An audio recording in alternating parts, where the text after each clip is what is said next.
በጌታችን በመድኃኒታችን በኢየሱስ ክርስቶስ ስም ሰላም፣ ጸጋ፣ ፍቅር፣ አንድነት በያላችሁበት ይሁንላችሁ እያልኩ መልካሙን ሁሉ እየተመኘው በመላው ዓለም የምትገኙ ውድ ኢትዮጵያውያን፣ ኤርትራውያን እንዲሁም ይህንን አማርኛ ቋንቋ የምትከታተሉ ወይም የምትሰሙ የእግዚአብሔር ጸጋ ይብዛላችሁ፣ ሰላም ይትረፍረፍላችሁ።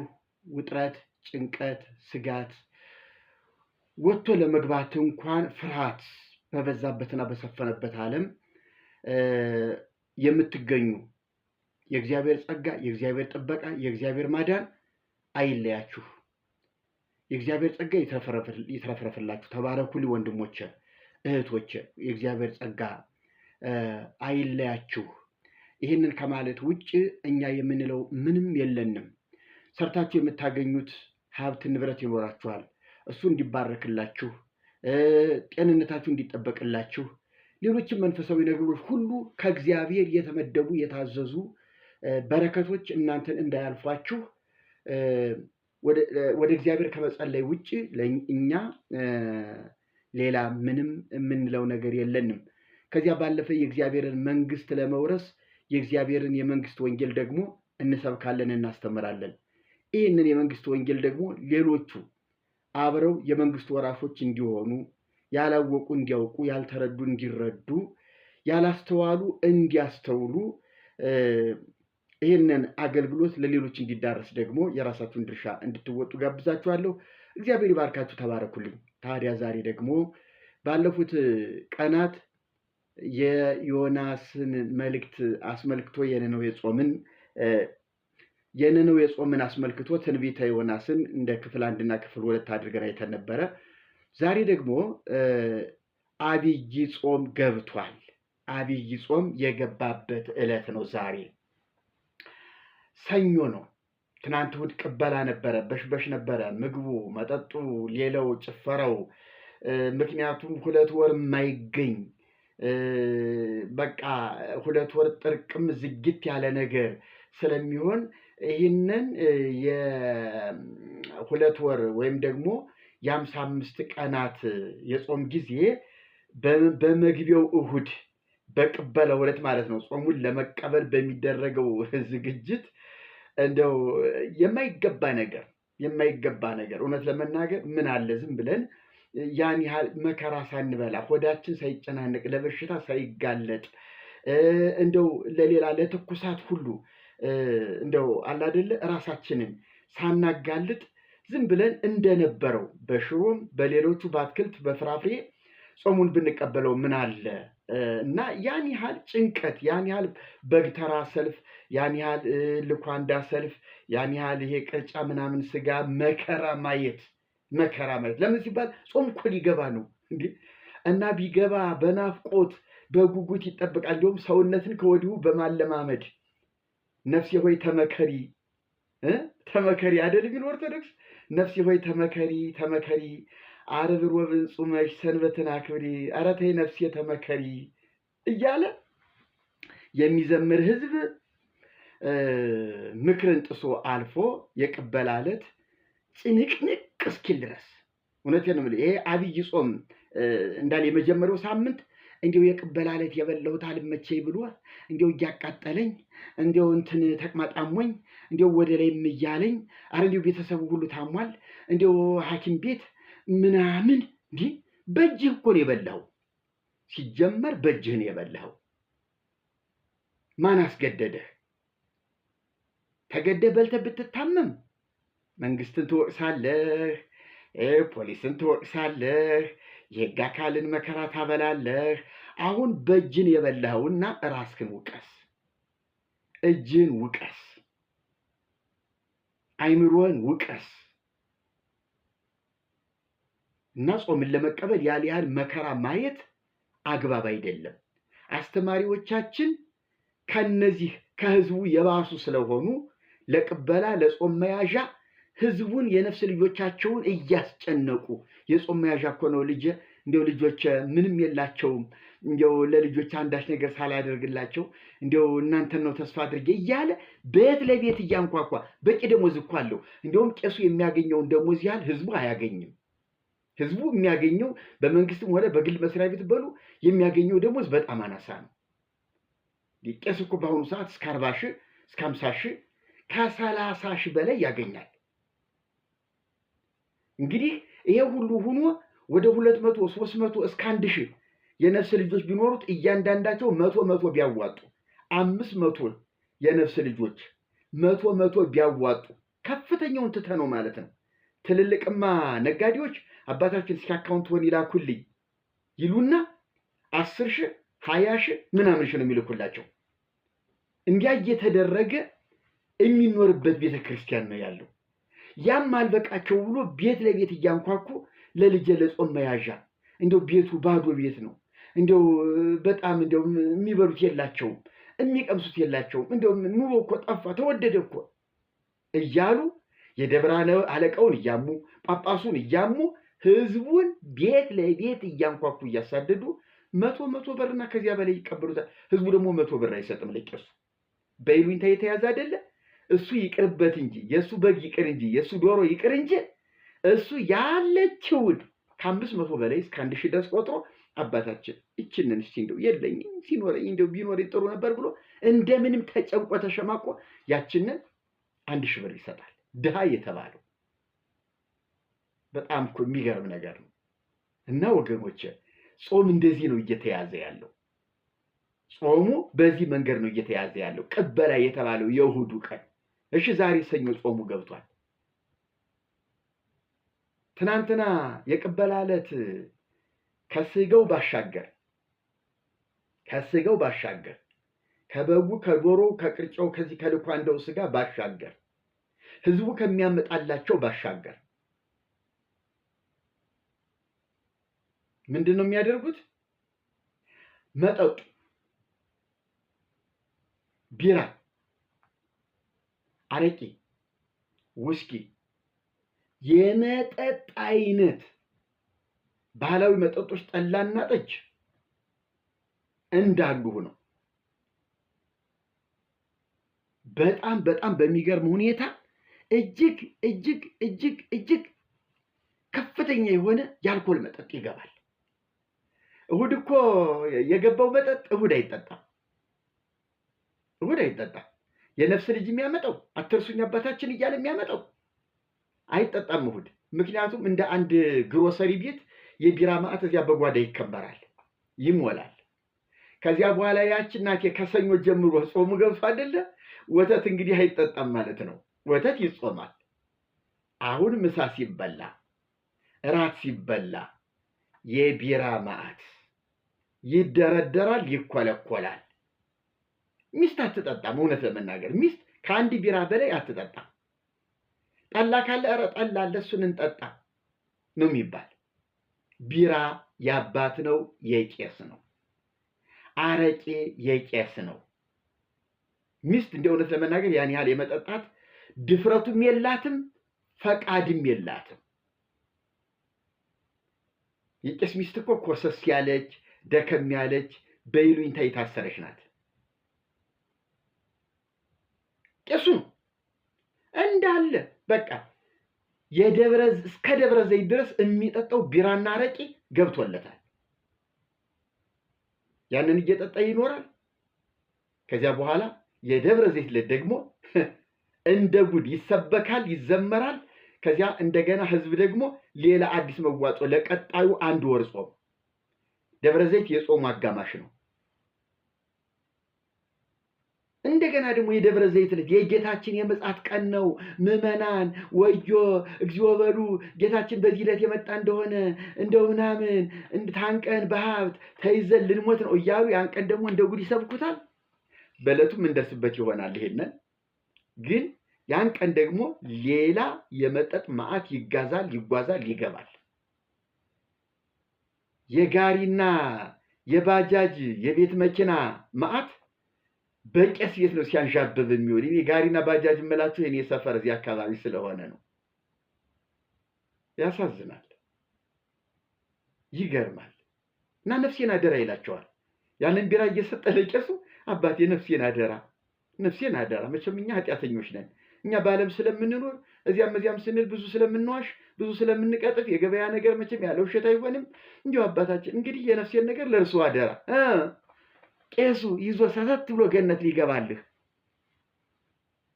ያሳፍራል እኮ፣ በጣም ያሳዝናል። እና ቤተክርስቲያኒቱ በዚህ መርህ ነው ያለችው።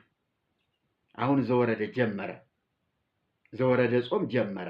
እንደው እኛ እንደው እውነተኛ አማኞች፣ እውነተኛ ክርስቲያኖች፣ እውነት የመጀመሪያዎቹ አባቶች እንደው ምንም እንኳን በመጽሐፍ ቅዱስ ሲፈተሽ ሲመረመር የእንዲህ አይነት የጾም ስርዓት ትክክል ባይሆንም ለምን እንደዚህ ሰሩ ብዬን ያስባለሁ።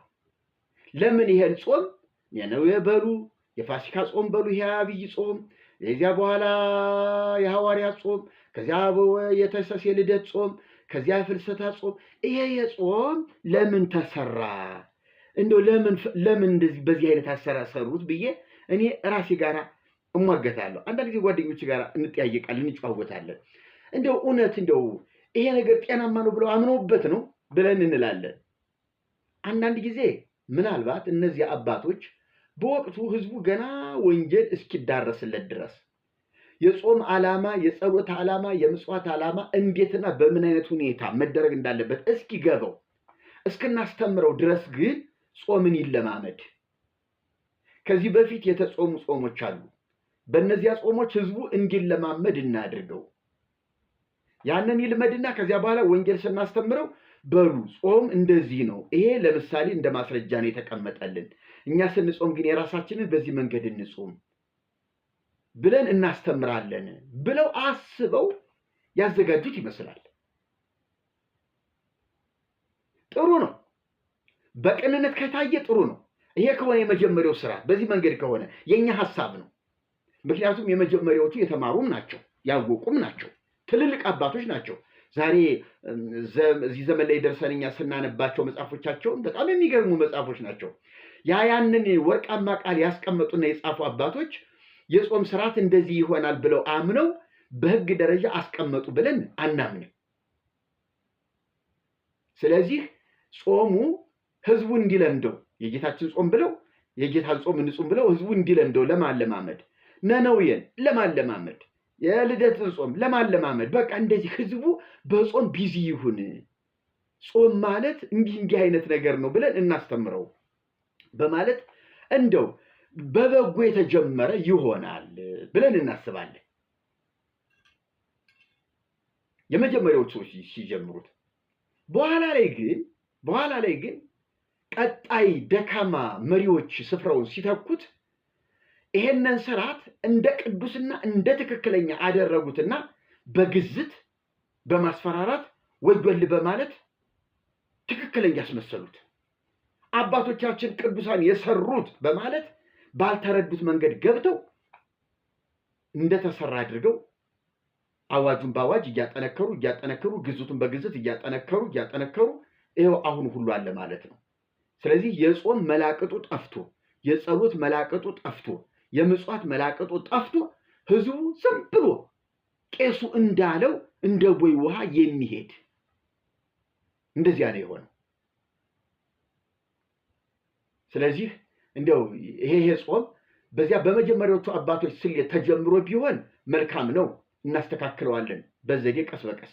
በበጎ ነው የጀመሩት፣ አንቃወማቸውም፣ ጥሩ ነው። አንዳንድ ጊዜ እኮ ልጅን ለማስፈራራት ዝም ብለህ በማይሆን ነገር ልታስፈራራው ትችላለህ።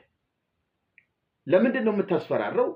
ለልጁ ጥቅም ነው፣ ለልጁ ጥቅም እንዲሆን ነው። ህፃኑ ብቻውን በሆነ ሰዓት እናቱ ወጣ ስትል ሰው ወጣ ሲል እዚያ የሆነ ነገር እንዳይነካ ማስፈራሪያ ነው። ስለዚህ ልጁ ያንን ነገር አሁን አንተ ንከው እንኳን ብለህ ብታቀርብለት ይፈራል፣ እምቢ ይላል። አስፈራርተዋል መጀመሪያ። ስለዚህ ልጁን ጠቀምኸው ማለት ነው፣ ጠቀምኸው። ግን አሁን ያ ነገር የሚጎዳ አይደለም። ምናልባት ሞባይል ሊሆን ይችላል፣ ምናልባት የሆነ ሌላ አንተ የምትጠቀምበት የሆነ ዕቃ ሊሆን ይችላል። ስለዚህ ሳታስጠነቅቀው ሳታስፈራራው ህፃኑን ጥለው ብትወጣ ያ ህፃን መጫወቻ አገኘው ብሎ ሊሰባብረው ሊጫወትበት ይችላል። አንተ ግን ፉ ብለህ አስፈራራው፣ ህፃኑ ደነገጠ፣ ያንን መንካት አይችልም። እንካ ያዘው ብለህ ብትለው እንኳን እሺ አይልህም። አሁን ልጁን እየጠቀምከው ነው፣ ግን እስኪያድግ ድረስ ነው፣ እስኪያውቅ ድረስ ነው። ሲያውቅ አባቴ እኮ እንደዚህ እያልህ እኔን ሸውደኛል ይላል። ልጄ ለአንተ ብዬ ነው፣ አንተን ለመጥቀም ነው። በቃ ንብረቱ ቢጎዳ ቤቱ ይጎዳል። ምን ችግር አለ? በቃ ስለዚህ አንተን ለመጥቀም ቤቱን ለመጥቀም እንደዚህ አደረኩ ብሎ አባት ልጁን በኋላ ያሳውቀዋል፣ ይነግረዋል እንጂ ከዚያ በኋላ ልጁ እንደፈለገ ሊጫወትበት ይችላል። በጥንቃቄ ሞባይሉን እንካ ተጠቀምበት ልጅ፣ ይሄ ሀብት ያንተ ነው ብሎ አባት ሊሰጠው ይችላል። ምን ችግር አለ? ስለዚህ አጽዋማቱ አጀማመራቸው ምናልባት እንደው በዚህ በበጎነት ከሆነ እንደው እንደ ኃጢአት አንቆጥርባቸውም አንቃወማቸውም ነበረ። አሁን ያለውን ስርዓት ነው እንግዲህ ማውገዝ ያለብን። ዘመን አድጎ ዘመን ሰልጥኖ የትና የት ተደርሶ ህዝቡ ብዙ መጠየቅ ብዙ መረጃ ማግኘት በሚፈልግበት ጊዜ ዛሬ ላይ ይህንን ትምህርት እንዲህ ነው እውነት ነው ብሎ ማስተማር ግን የሞት ሞት ነው። አይሆንም። ጊዜው አይፈቅድም። ያ የልጅነት ዘመን እንደ ህፃን የመቁጠር እንደ ህፃን የማሰብ እንደ ህፃን የመናገር ጊዜ አሁን አብቅቷል። አሁን የልጅነትን ጠባይ ሽሯል። ይሄ ህዝብ 2000 ዓመት ሙሉ እንዴ በቃው እንደ ልጅ ጡጦ እያጠቡ ማኖር በቃው። እንዴ ወተት እያጾምክ አረቄ ታጠጣለህ እንዴ አንተ? አይብ እንዳትበላ እያልክ ስንትና ስንት የአትክልት አይነት ቆዳህ እስኪጠብ ድረስ ተጨንቀህ የምትበላ። ስለዚህ አልኮል እየተጠጣ ወተትና የወተት ተዋጽኦ የሚጾሙበት ምንም ምክንያት የለም። እንዲያውም አልኮልን ቢቻል እስከ ወዲያኛው በቃ ከቤተ ክርስቲያን ማጽዳት፣ ከካህናት ማጽዳት፣ ከአማኞች ማጽዳት እስከ ወዲያኛው ቢቻል ካልተቻለ ግን ወተትና የወተት ተዋጽኦ እንዲበላ በጾም ወቅት እንዲበላ ወተት እንዲጠጣ አድርጎ ይሄንን አልኮል ነገር በጾም ወቅት ድራሹን ማጥፋት። ከዚያ በኋላ እኮ በጾም ጊዜ ይሄንን 2 ወር አልኮል ሳትጠጣ ከቆየህ እኮ ሰውነት ያኛውን ይለምድልህና አልኮልን እስከ ወዲያኛው ለመተው ትወስናለህ እና ቀላል ነው። ስለዚህ ወገኖቼ ይሄ ጾም እንግዲህ ገብቷል። ትንሽ እንደ እግዚአብሔር ቃል እንነጋገርበት። ዘወረደ የቃሉ ትርጉም የወረደ ማለት ነው። የወረደ እንግዲህ የወረደ ማለት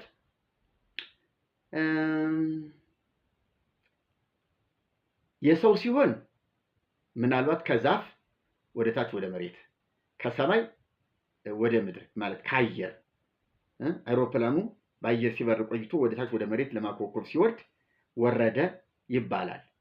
ሰው ከዛፍ ወጥቶ ቆይቶ ስራውን ጨርሶ ሲወርድ ወረደ ይባላል።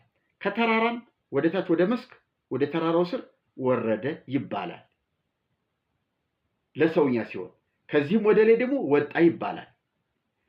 ለጌታ ሲሆን ግን ወረደ ማለት እንዴት ይቻላል? ዘወረደ ተብሎ የተሰየመው ጌታችን ኢየሱስ ክርስቶስ የወረደበት ለማለት ነው። የወረደበት ሰው ለመሆን ከሰማየ ሰማያት ወደ ምድር የወረደበት ለማለት ነው። መውረድ አለ ወይ? በእግዚአብሔር ዘንድ መውጣትስ አለ ወይ? ወደ ቀኝ ወደ ግራ ማለትስ አለ ወይ? ጌታ ሰው ከመሆኑ በፊት እንዲህ አይነት ክንዋኔዎች በሱ ህይወት ነበሩ ወይ? መውረድ ማለት ለሱ ምንድን ነው? ሰማያትን የያዘ ጌታ ከየት ወደ የት ይወርዳል? ምድርን በእጁ የያዘ ጌታ ከየት ወደ የት ይወርዳል? ሰማይ ዙፋኔ ምድር የእግሬ መረገጫ ናት አለ። ምድር የእግሩ መረገጫ ከሆነች የት ነው የሚወርደው? ሰው መሬት ከነካ በኋላ የት ይወርዳል? ገደል ካልሆነ በስተቀር የት ይወርዳል? ስለዚህ እግዚአብሔር ቃል ወረደ ሲባል ከላይ ከሆነ ከከፍታ ወደ ታች ወረደ ማለት አይደለም። አይመጠነውም። ለእግዚአብሔር እንደዛ አይደለም። እግዚአብሔር አሁን ኑ ቋንቋቸውን እንደባልቀው እንውረድ ሲል የሆነ ከቦታ ቦታ ተንቀሳቅሶ የመጣ ይመስላል። ከስፍራ ስፍራ የተጓዘ ይመስላል። እና ደቂቃ ተይዞለት ለጉዞ እኮ ደቂቃ ተይዞለት ማለት ነው። ሰዓት ተመድቦለት ማለት ነው። እግዚአብሔር ከቦታ ቦታ ተንቀሳቀሰ ማለት በጊዜ ውስጥ እያለፈ ነው ማለት ነው።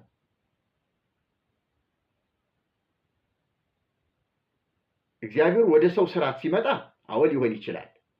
እግዚአብሔር በሉዓላዊነቱ ግን ወረደ ወጣ ሲባል እንደዚያ እንደተመጠነ እንደተለካ እንደ ሰው ጠባብ ቁመት እንዳለው እንደ ሰው ውስን ሰውነት እንዳለው መውጣት መውረድ የለበትም። በተጸነሰ ጊዜ ከተጸነሰ ጀምሮ ግን እስኪያርግ ድረስ በክብሩ እስኪቀመጥ ድረስ ልክ ነው። በጊዜ ውስጥ ገብቷል። ዘመን የሌለው ዘመን የሚቆጠርለት ሆነ። ዘመን የሌለው ያ ዘመን የማይቆጠርለት እሱ ዘመን የሚቆጠርለት ሆነ። ጥንት የሌለው መነሻ ያለው ተባለ። ኢየሱስ መነሻ አለው ተባለ። መጸነስ መነሻው ነው። በቃ 1 ወር 2 ወር 3 ወር እየተባለ 9 ወር ሲሞላው ተወለደ ተባለ። ከዚያ 8 ቀን እዚያ 12 ዓመት እዚያ ምናምን ዓመት 30 ዓመት እየተባለ ኖረ። በጊዜ ውስጥ ገባ። መልካም መተኛት ጀመረ። መራብ መጠማት ጀመረ። ይሄ በጊዜ ውስጥ ሲገባ ነው። ፍጹም ሰውነቱ በዚህ ሁኔታ ማለፍ ስላለበት እና ከመጸነስ በፊት ግን ወረደ ለማለት ከየት ወደየት ከየት ወደየት? እሱ ሉዓላዊ አምላክ ነው። እሱ የማይመጠን ነው። እሱ የማይለካ ነው። እሱ ታላቅ አምላክ ነው። ሰማይን ምድርን ፍጥረታትን በመዳፉ የያዘ ነው። ሁሉም በእጁ የያዘ ነው። ራሷ ቤተክርስቲያኒቱ የምትለው አላት አሐዚ ዓለም በእራሁ፣ ዓለምን በመሃል እጁ የያዘ። ይሄ ራህ ማለት መሃል እጅ፣ እቺ መዳፍ ናት። እቺ ላይ በቃ ይሄ ልጆች የሚጫወቱባት ብይ አለች አይደለ? ክብ እንደ ብይ። እንዲያውም በእግዚአብሔር ዘንድ ዓለም ከብይም ታንሳለች፣ በጣም ያነሰች። አሐዚ ዓለም በእራሁ፣ ዓለምን በመሃል እጁ የያዘ። ሰይፈ በቀል ውስተ እዴሁ፣ የበቀል ሰይፍ በእጁ የተያዘ። ፍትሐ ግፉአን ይወጽም ጽርሁ፣ የግፈኞች ፍርድ ወይም ደግሞ የተበደሉት ፍርድ ይወጽም ጽርሁ፣ ካዳራሹ ይወጣል። ለተገፉት ሊፈርድላቸው ማለት ነው። ለሚበቀሉት ሊበቀል፣ በቀል ግፍ ለደረሰባቸው ደግሞ ሊፈርድላቸው ሊቀጣላቸው የበቀል ሰይፍ በእጁ ተይዟል እያሉ ደራሲያን ያመሰግኑታል። እና አሐዚ ዓለም በራሁ ነው የሚሉት። ዓለምን በመሃል እጁ የያዘ፣ ተራሮችን በሚዛን የሚመዝን አምላክ፣ ዓለምን በሚዛን የሚመዝን ክብደቷን የሚያውቅ አምላክ። እንደዛ ነው እግዚአብሔር። እና ዓለምን በእጁ ይዞ ከየት ወደየት ይወርዳል? ከየት ወደየት ይመጣል? ዓለምን በመሃል እጁ ይዞ እግዚአብሔር ሲባል እኮ አቤት ለማለት ወደዚህ አይዞርም። በዚህ በኩል ማን ኃይልም? እግዚአብሔር መንፈስ ነው። እግዚአብሔር በሁሉ ቦታ አለ። ዓለምን ይይዛቸዋል እንጂ ዓለማትን ይወስናቸዋል እንጂ ዓለማት አይወስኑትም። ስለዚህ ከዚያ ወደዚህ መጣ ከዚህ ወደዚያ ሄደ አይባልም። እናሳ ወረደ ታዲያ ምን ማለት ነው? እንግዲህ እንደ እውነተኛ አማኝ እንደ ትክክለኛ መረዳት እግዚአብሔር ከሉዓላዊነቱ ነው። ከሉዓላዊነቱ ከዚያ ትልቅነቱ ዓለማትን በመሃል እጁ ይዞ በመሃል እጁ በያዘው ዓለም ውስጥ ግን ገባ፣ መጣ፣ እዚያ ውስጥ ገባ፣ ጊዜ ውስጥ ገባ። ያ የማይወሰነው ዓለማትን የወሰነው ተወሰነ። ማንም ለማየት የማይቻለው ያ ልዑል፣ ያ ምጡቅ፣ ያ ረቂቅ ታየ፣ ተዳሰሰ፣ ተጨበጠ። በአንዲት ትንሽዬ ድንግል ማህፀን ተወሰነ። አበ እመ እያለ እንደ ሕፃናት አደገ።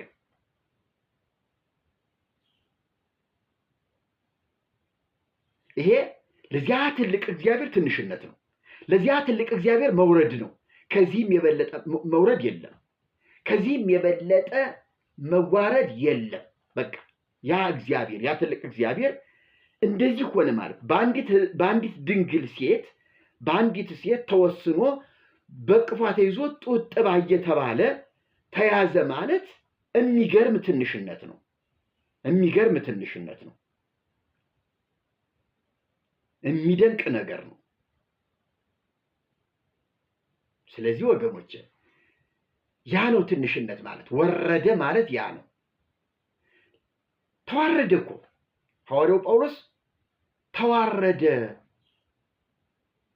ራሱን ባዶ አደረገ።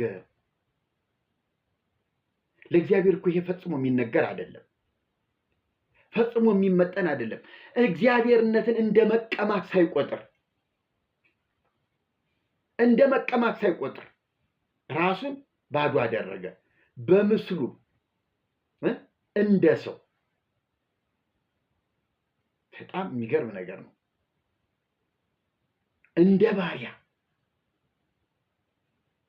እኔነትን አጥቶ ያ የኔነት ጌታ ያ የኔነት ባለቤት ያ ነገስታትን የሚሾም ያ ነገስታትን የሚቀባ ያ መላእክትን የፈጠረ ያ የኃያላን ኃያል ያ የጌቶች ጌታ የፍጥኝ ተያዘ፣ ታሰረና ምራቅ እየተተፋበት በሮማውያን ወታደሮች እየተመታ አንዴ ከጲላጦስ አንዴ ከሄሮድስ እኔነቱን አጣ። እንደ ባሪያ ተዋረደ። መውረድ ማለት ያ ነው። እኔ የሚገበኝ ለጌታ መውረድ ማለት እሱ ነው። ዘወረደ ብለን ጾም ከጾምን አይቀር፣ የወረደ ብለን ከጾምን አይቀር ለኛ ሲል የወረደ የተዋረደ ለመስቀል ሞት እንኳን የታዘዘ የሆነ ብለን በዚህ መንገድ ነው መውረዱን ማክበር ያለብን። አሁን በዚህ ሳምንት ይገርማችኋል፣ በቤተክርስቲያን ብትሄዱ እስከ 9 ሰዓት ተኩል ገደማ ከሌሊቱ ምናልባት 7 ሰዓት ገደማ ጀምሮ ከሌሊቱ 7 ሰዓት ጀምሮ ሰዓታት ይቆማል። ስብሐተ ነግህ አለ። ከዚያ በኋላ መዝሙረ ዳዊት አደራረስ እንዳለ ሙሉ ቀኑን ይውላል። መዝሙረ ዳዊት 150 እንዳለ ሲደገም ሲነበብ ሲዘመር ይውላል። በዚህ ጾም ውስጥ ከበሮ አይመታም፣ ጸናጽል አይያዝም፣ ሽብሸባ የለም። በቃ ዝም ብሎ መቋሚያ ተደግፎ ሃሌሉያ ማለት ነው። በቃ ሃሌሉያ ሃሌሉያ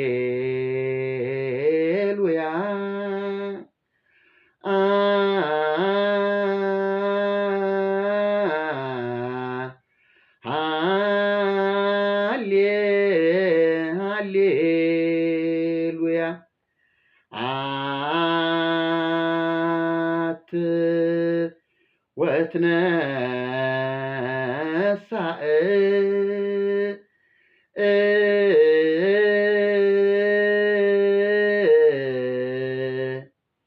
በስመ አብ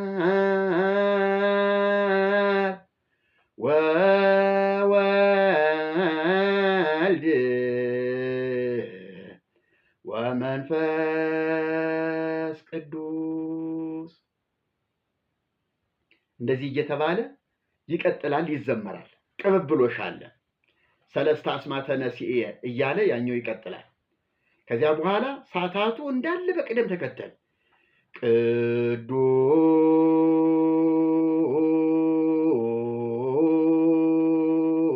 ቅዱስ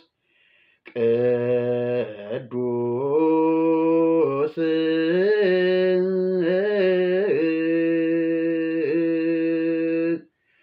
ቅዱስ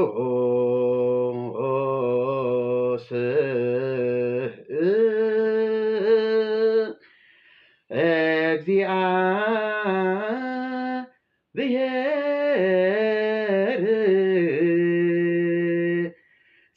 ጸባኦት ፍጹም። እንዲህ እያልን ቅዳሴ ቤት በጣም በሚገርም ሁኔታ እናዜም እንዘምር ነበረ። እነ ብፁዕ አቡነ አብርሃም፣ እነ አባ ገብረ ሥላሴ፣ እነ መምህር መልከ ጼዴቅ፣ እነ መምህር ተክለ ጽድቅ የቅዳሴ መምህራን አብረን ያስመረቅ ነው። እንደዚህ ሰዓታት የፉክክር ዜማ በጣም በሚገርም ሁኔታ ነበር ስናዜም የምናድረው። እንቅልፍ የሚባል የለም እና በዚህ ጾም ወቅት እንዳለ ሰው ሁሉ ወገቡን አሸንቅጦ ታጥቆ በነጠለው ያዜማል፣ ይዘምራል። አብይ ጾም እንደዚህ ነው የሚጾመው የነበረው።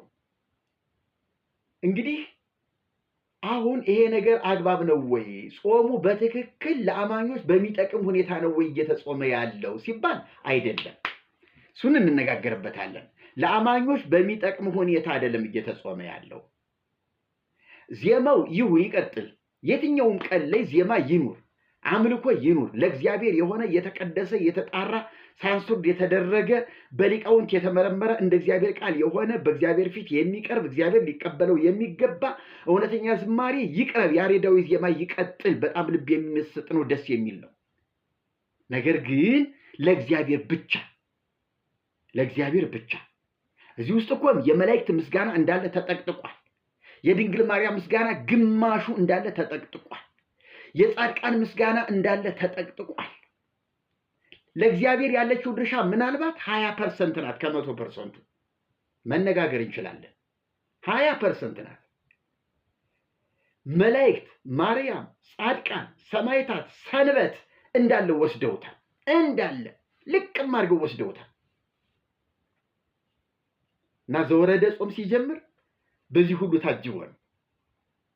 ግን እውነት የወረደው ጌታ ከሆነ እኛን ለማዳን የወረደበትን ለማስታወስ ከሆነ መላእክት ምንድን ናቸው?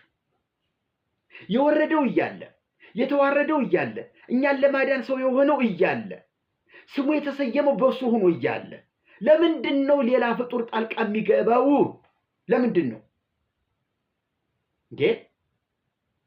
መጀመሪያ ትምህርታችን እንደውም ጾመ ድጓ ነው። ጾመ ድጓ ነው። አሁን እየረሳሁት 30 ዓመት ሙሉ እንግዲህ አገልግሎት ሲቆም እየተረሳ ይሄዳል። መጽሐፉ ሲያዝ በእርግጥ ግልጽ ነው፣ ቀላል ነው። በቀላሉ እናዜመዋለን፣ እናውቀዋለን። ግን እንደዚሁ በቃል ትንሽ ይረሳል። ቅዳሴም እስካሁን ያልተረሳው፣ ሳታቱ ያልተረሳው በምስክርነት ስለያዝ ነው። ያው በደንብ ስለምናስታውሰው ሙያ ስለሆነ የተመረቅንበትም ስለሆነ ስለምናስታውሰው እሱንን መርሳት ትንሽ ጥሩ አይደለም። ከዛ በተረፈ እግዚአብሔር የተባረከ ይሁን። እንግዲህ ዘወረደ ማለት ቤተክርስቲያኒቱ በዚያ ሁኔታ የምትጾመው ከሆነ በትክክል ያለማንም ጣልቃ ገብነት ብቸኛ የኢየሱስ ክርስቶስ የሆነውን ጾም ለኢየሱስ ክርስቶስ ሰጥታ መጾም አለባት እና ዘወረደ ይሄ ነው ዋና መልእክቱ። ጌታችን ኢየሱስ ክርስቶስ ከሰማየ ሰማያት ወረደ፣ ከድንግል ማርያም ተወለደ ለማለት እሱንን ለማሰብ የተደረገ የተዘጋጀ ሳምንት ነው። በሚቀጥለው ሳምንት ቅድስት የሚባል ደግሞ አለ።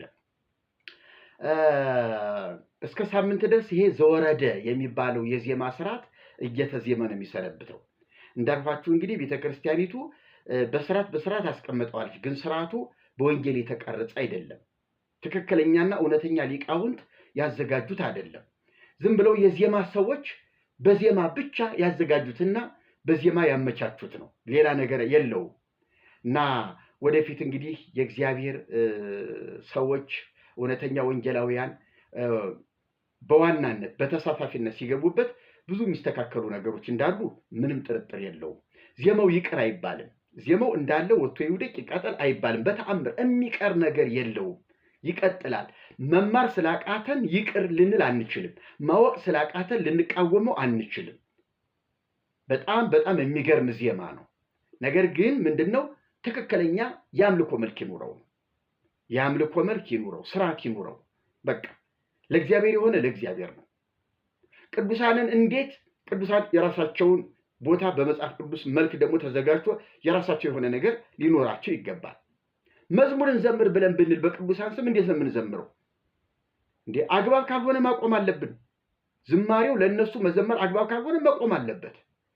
ለድንግል ማርያም መዘመር አግባብ ካልሆነ መቆም አለበት። ስለ ድንግል ማርያም እንሰብካለን። ድንግል ማርያም ማን ናት? ከትንቢት የተነገረላት ነገር አለ ወይ? እሱን እንሰብካለን።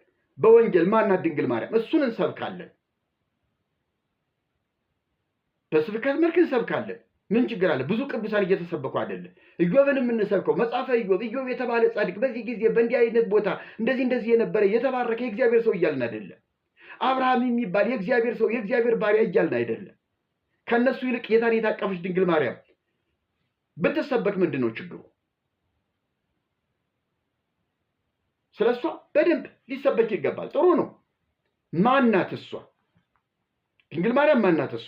በተሳሳተ መንገድ ሰዎች እንዳይረዷት፣ በተሳሳተ መንገድ እንዳያውቋት፣ የስህተት ትምህርት የኑፋቄ ትምህርት እንዳይገባ፣ የገባው ደግሞ እንዲወጣ፣ እሱንን ማድረግ ያለብን እና ብዙዎቻችሁ ከቅዱሳን ጋር ጥላቻ ያለን እያስመሰላችሁ የማይገባ ነገር አትናገሩ።